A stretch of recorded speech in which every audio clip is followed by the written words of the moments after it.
Hello, sinners. Welcome back. All right. We are ready. We're ready for this podcast thing, aren't we? Yes, we are. Still scared. Okay. All right. So this episode, we're going to be talking about struggling students, like what to do, what not to do, what are some tools that you can use, what are some systems, processes, that kind of thing. Perfect. Right? Love it. All right. Where are we going to start?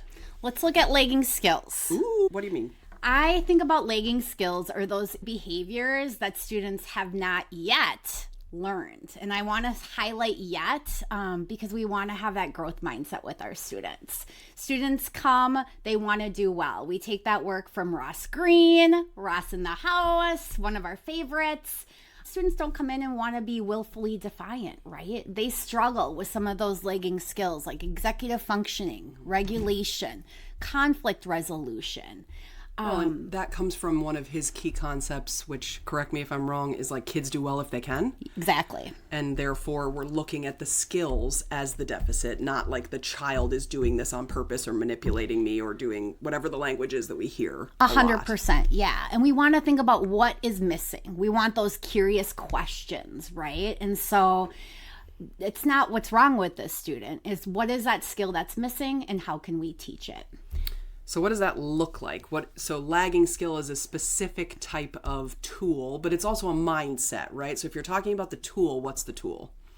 The tool, there's a ton of tools that you can use. Ross Green has one in the collaborative problem solving framework. We call it like the LSUP or something, The right? Like LSUP. it's really hard to say. It is the LSUP and it's gone through a couple changes, but that website, the collaborative problem solving website for Ross Green, it's phenomenal. And there are a ton of resources. Free. All of those resources are free. He's done a really great job with all of that, making that available because he wants to support teachers and students to do well. Exactly. And give them those supports. Yeah, and there's a ton of videos on there as well. Just when you're thinking about how do I roll this out with my team? How do I have these conversations? How can I get the student and or the family involved? So again, check out those resources. We can put the link in our show notes. Yep. Look at you using podcasts. I know. So the other way to think about lagging skills is a mindset, like an entry point for you as a teacher or an administrator or as a related service provider. Like, what are the skill gaps for this student? What are the lagging skills that they might not have yet that they need to develop? Yep. And that might not mean using the tool, although the tool can really help you put it into a specific frame and like narrow the scope, especially for some of our students with more complex needs, because you really need to target the explicit skill in order to break that down and teach it well. And also utilizing the tools. We collect a ton of information as educators. And so thinking about our IEP, our evaluation report, what are those specific skills that students are struggling with and how do we teach them? So then we don't rely on compliance, right? We're looking at how do we teach skills, which shifts that, not do what I say, but let me show you how. So we're collaborating, we're practicing, we're setting up opportunities for students, like contrived opportunities for students to practice these skills. We're giving feedback and we're really shaping that skill, which is what we need to do. It provides students like with that mindset of I can do it. So it's that empowerment. We're teaching independence. So give me some examples of how you would shape your language either directly with a student to change it from compliance driven to teaching a skill. Yeah, so think back in the day when you had a math teacher and they were up on the board. Math was a difficult subject for me, so I was always anxious. And then you would be called to go up on the board and show your work in front of the class, right? That was really challenging for me. So thinking about how could I support a student when I know that's an issue?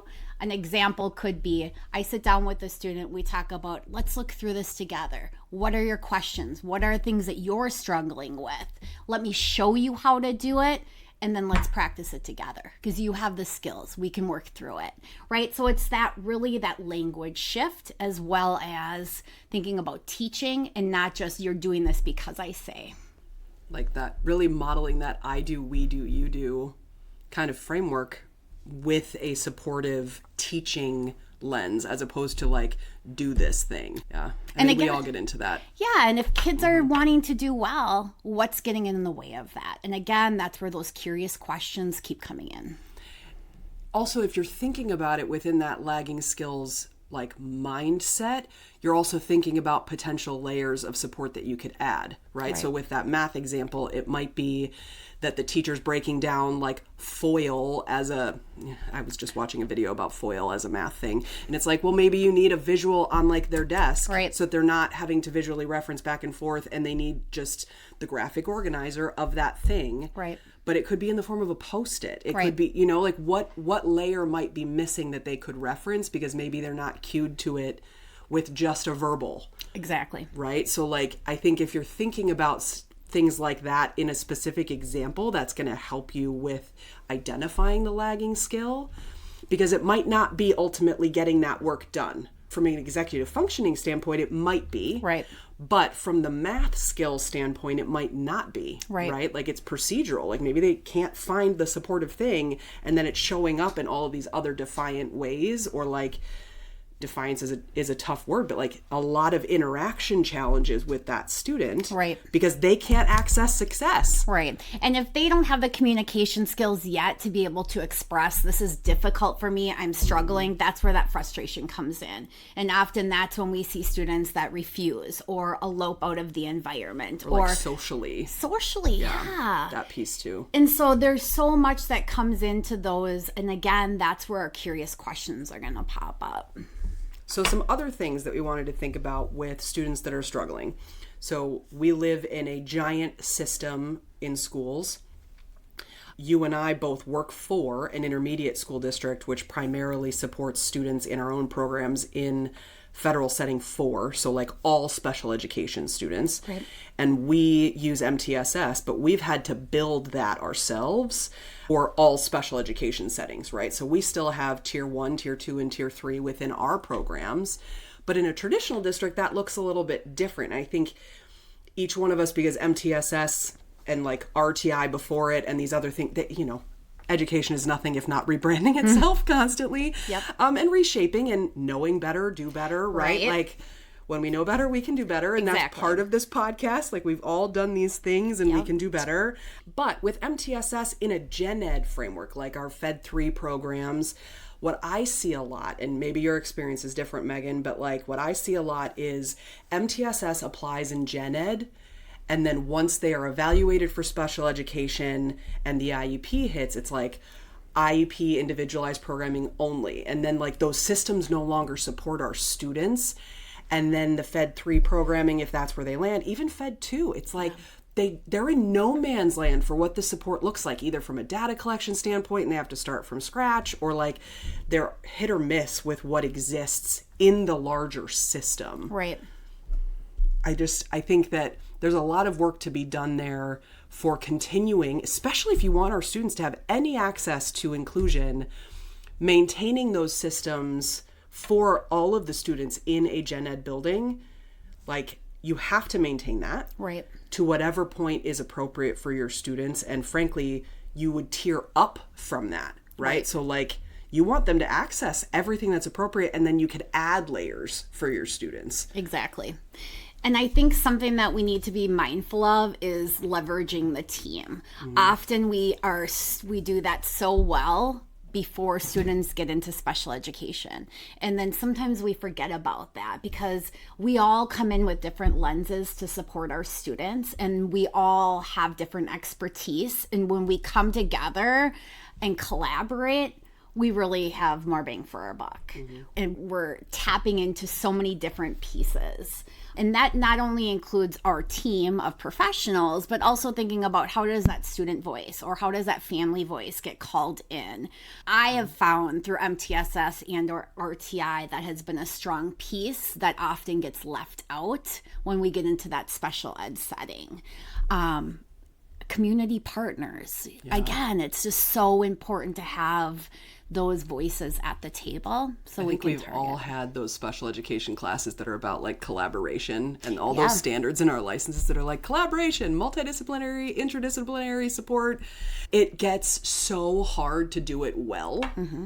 And when you do it well, it works. It works. Right? That's what supports our students the best. And then it means it's not all on you as the teacher. You can't do it all yourself. It's physically impossible. But the more you can build up those systems and either build a system with the OT or with the speech person, even if they're not there to support it, they can help you build it. Build a break system with your OT and with your speech person. Like, how are they requesting it? How are they doing all of these things? Like, there are ways to partner with them indirectly in order to support your students in the systems that you're building for your classroom routines that also meet their goals and support all of those pieces that might be gaps. Right. And when you talk about that, I think it's also important to think about the research and how students, when they are learning skills, how it's important to practice those skills in various contexts, in various settings with different people, right? And so for an example, if we're working on a break routine at school, get the parent involved or the family involved, guardian involved, send that home, talk to them. Will this work in your setting? Could we tweak it? Let's collaborate, because the more that we're practicing those same skills and or those same routines in different situations, the easier it is for the student. It's going to be more expected. It's going to be easier to pull when your frustration level is high and the communication often goes low in those situations.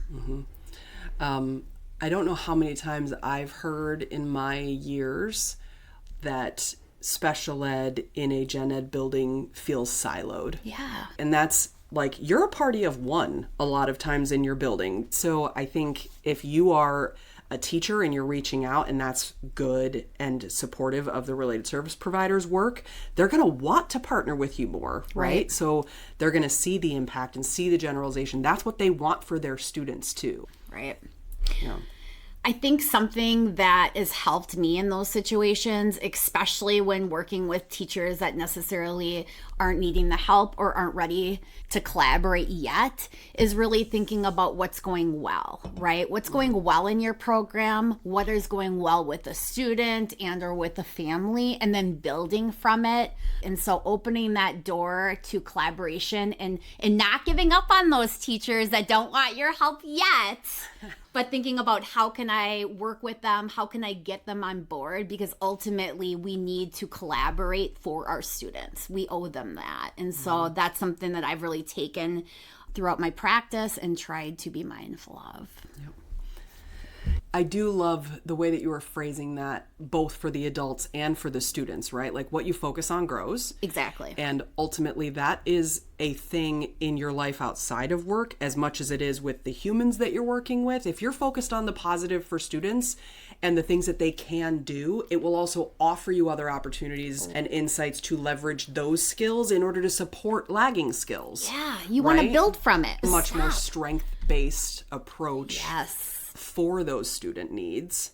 To say like, okay, well, they have this skill. Can we target this other area by leveraging this strength? And I think that's where your evaluation comes in. And so thinking about how does your student learn best? And then when you have those difficult conversations, such as, you know, the student's manipulative or they're disruptive, you know, that's where those curious questions again can come into play. Tell me more about that. So you're telling me there's a lagging skill with negotiation, right? And that helps you break it down to identify what is the specific skill that you're targeting, but it also reframes that conversation. You can also use a script if you're not quite all the way as exceptionally good at you are as reframing those phrases automatically, right? You can say, so tell me what that looks like, right? So if you're saying the student's manipulative, tell me about that. Like, what does that look like when that behavior is occurring? Right. Because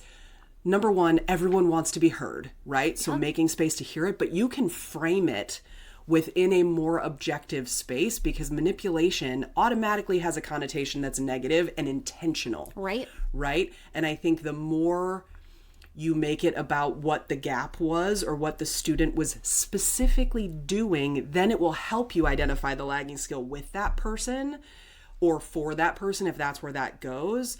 But you also might need to start into that more listening space. Right. if that's the entry point where your team is at. And when you think about that manipulation or struggling communicating their needs, right? What's easier to support? What does that do to my own framework and my own mindset, right? From my past experiences. So just that little switch of language can really go a long way in supporting your teams. Right? So we need to help reframe their mindsets and their language frame around these terms, if they're common terms that we use, right? And our team does this all the time. Like, ooh, I should probably stop saying that word. Like, let's come up with a better one for what we're doing in this work. Because it's going to put us into a mental frame that is here, right? Like, that's not where we want this team to be, or that's not where we want to be. Really thinking about how the language that we're using is shaping or continuing to shape the mindsets of the people that we work with, either negatively or perpetuating a story around that student that is not either productive, it might be counterproductive, but it's also not supporting the change that you want to see. What actually would? Is that lagging skills? Like, the active side of that is something that you can actually intervene on much more effectively. All right, so we talked about a lot of things. These episodes are intended to be incredibly short, and while any one of these topics could be their own podcast, the point of at least these first few is to kind of let you know where we're at as a starting point and as an entry point for conversation, and give us platforms to dive into other things deeper,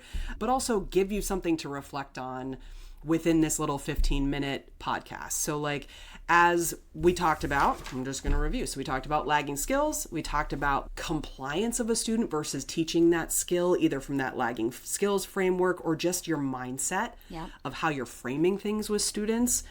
We talked about building systems and how you could leverage those. That one we're definitely going to have to unpack more later. We talked about leveraging your team, like who you have access to, who you might not even know you have access to, like community partners, and focusing on the skills that you want to see.